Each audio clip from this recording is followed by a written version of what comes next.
அனைவருக்கும் வணக்கம். தெய்வீக பலன்கள் சேனல் சார்பாக தங்களை அன்புடன் வரவேற்கிறோம். இன்று நம் காணொளியில் காண விரும்புவது ஆவணி மாத அமாவாசையில் என்ன பொருட்களை தானம் செய்ய வேண்டும் என்பதை பற்றி இந்த காணொளியில் பார்க்கலாம். வாருங்கள் காணொளிக்கு செல்லலாம். மறக்காமல் ஒரு சப்ஸ்கிரைப் செய்யவும். அதிகமான ஏழை என்றாலும் எல்லோரும் திருவோட்டை கையில் ஏந்தி கொண்டு அனைவரிடத்திலும் கையேந்தி பிச்சை எடுக்கக்கூடிய சூழ்நிலையில் எவரும் இல்லை. ஆனால் தேவைக்கு ஏற்ப பணம் இல்லாமல் கஷ்டப்பட்டு கொண்டு வீடு இருந்தும் வாசல் இருந்தும் வேலை இருந்தும் தொழில் இருந்தும் பிச்சைக்காரராகத்தான் இருக்கிறேன் என கூறும் அவல நிலை இன்றளவும் அனைத்து மக்களிடத்திலும் இருக்கிறது. அவசர தேவைக்கு அடுத்தவர்களிடம் கையேந்தும் நிலைமை வந்தாலும் அது பிச்சை எடுப்பதற்கு சமமாகத்தான் இன்றளவும் பேசப்படுகிறது.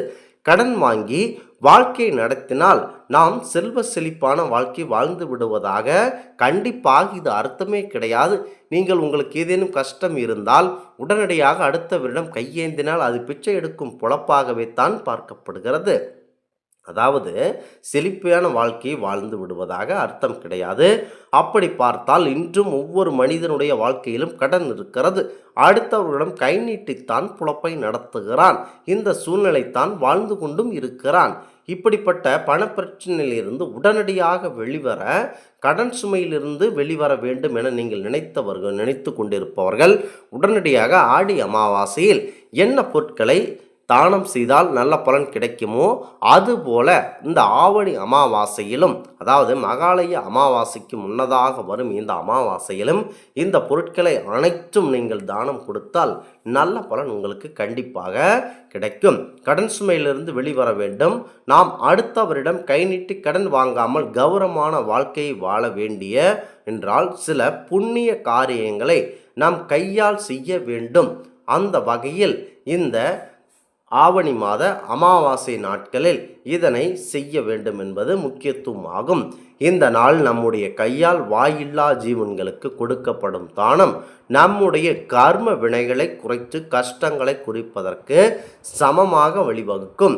அதற்கான பரிகாரத்தை பற்றித்தான் பார்க்க போகிறோம். உங்களுக்கு நம்பிக்கை இருந்தால் மட்டும் கண்டிப்பாக இதனை தானம் செய்யுங்கள். நிச்சயம் கண்டிப்பாக நல்லது நடக்கும். நம்பிக்கை இல்லை என்பவர்கள் பரிகாரம் கண்டிப்பாக பலனளிக்காது. உங்களுக்கான பரிகாரமும் கிடையாது. இந்த தினத்தில் காலையில் எழுந்து முன்னோர்களுக்கு செய்ய வேண்டிய திதி தர்ப்பண முறைகளை தவறாமல் கொடுத்துவிட்டு, தாய் தந்தையர் இல்லாதவர்கள் முன்னோர்களுக்கு படையல் போட்டுவிட்டு அந்த சாதத்தை காகத்திற்கு முதல் வைத்துவிட்டு பிறகுதான் அனைவரும் வீட்டில் சாப்பிட வேண்டும்.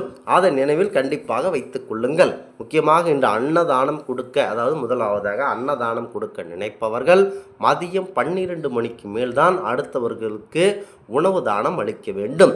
இது தவிர அமாவாசை சமையலோடு சேர்த்து ஒரு பக்கம் தனியாக ஒரு பாத்திரத்தில் ஒரு டம்ளர் பச்சரிசி வைத்து வேக விடுவீங்கள். அந்த சாதம் நன்றாக குழைய வைக்க வேண்டும். அதனை வடிக்க வேண்டும் என்ற அவசியமில்லை. கஞ்சி சாதம் போல கொஞ்சம் கட்டியாகவோ சிறிது கொஞ்சமாக உப்பு போட்டு சிறிது துண்ட வெல்லம் சேர்த்து கலந்து சாப்பாட்டை தயார் செய்து அதனை ரெடியாக வைத்து கொள்ளுங்கள். அதில் இறுதியாக ஒரு சுட்டு நெய் விட்டு வேண்டும். இது சர்க்கரை பொங்கல் போல இனிப்பாக இருக்கக்கூடாது. சாஸ்திரத்திற்கு ஒரு ஸ்பூன் வெல்லம் போட்டாலே போதும். இது நன்றாக ஆறிய பிறகு இதை கொண்டு போய் பசு மாட்டிற்கு தானமாக, பசுவிற்கு தானமாக சாப்பிட கொடுத்து விட்டால் உங்களுக்கு நல்ல பலன் கிடைக்கும். உங்கள் வீட்டு பக்கத்தில் எந்த இடத்தில் பசு இருந்தாலும் அதை தேடிக்கொண்டு போய் கொடுக்க வேண்டும். உங்கள் வீட்டு வாசல் பசு வரும், அதாவது உங்களை வாசலிலேயே பசு வரும்.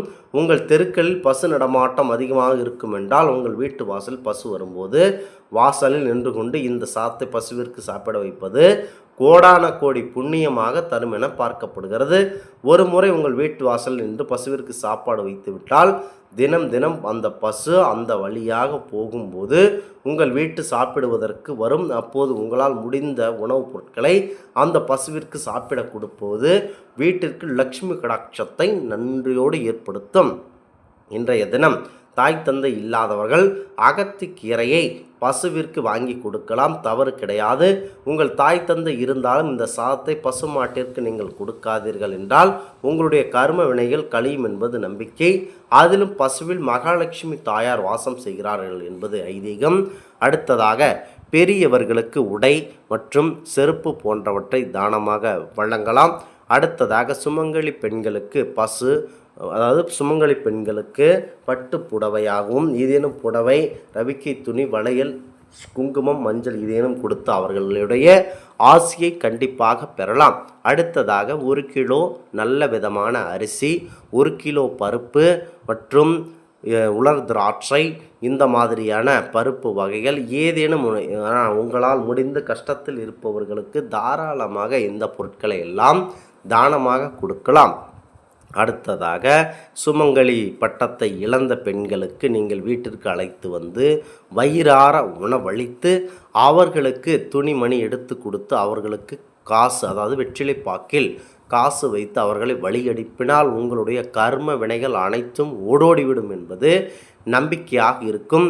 அடுத்ததாக துப்புரவு தொழிலாளர், அதாவது அசுத்தங்களை நிற்கும் துப்புரவு தொழிலாளர் பெண்களுக்காவது ஆண்களுக்காவது அவர்கள் நடக்க கஷ்டப்பட்டு கொண்டிருப்பவர்களுக்கு செருப்பு இல்லாமல் அவர்களுக்கு 5 பேருக்கு செருப்பு தானம் வழங்கினால் உங்களுக்கு கண்டிப்பாக நல்ல பலன் கிடைக்கும்.